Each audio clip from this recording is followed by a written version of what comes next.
سلام ستړي مشئ زه شبنم وزیری یم پام ورګرځوم د امپراتور چینل څخه څو لنډو خو ډیرو جالبو خبرونو ته. افغانستان کې د سولې او ټیکاو لپاره د چین او پاکستان غوښتنه.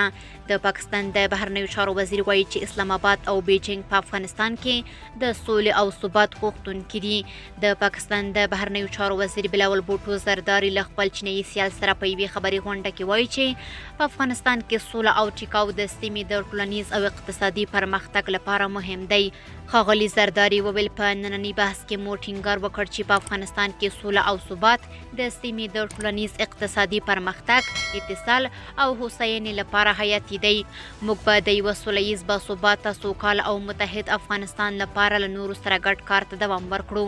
بلخوا د اسلامي امارت د بهرنیو چارو وزارت سرپرست د چین د بهرنیو چارو له وزیر سره د سیاسي، سوداګریزو، اقتصادي او ترانزیټي مسایلو په ګډون د بیلابیلو مسایلو په تړاو خبرې کړې دي.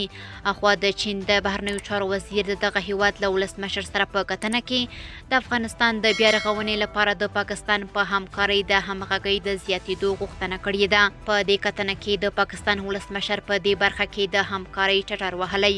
په پاکستان کې خبریال طاهر خان وویل چین اوس زیاته علاقمندي لري چې په افغانستان کې په هر لحاظ سره په سیاسي، په اقتصادي او د هغه زیات فوکس هم په اقتصاد باندې وي، او بل دا چې امنیتي مسئلې به هم پکې وي، ځکه د چین هم ځینې اندېښنې شته او د پاکستان هم شته.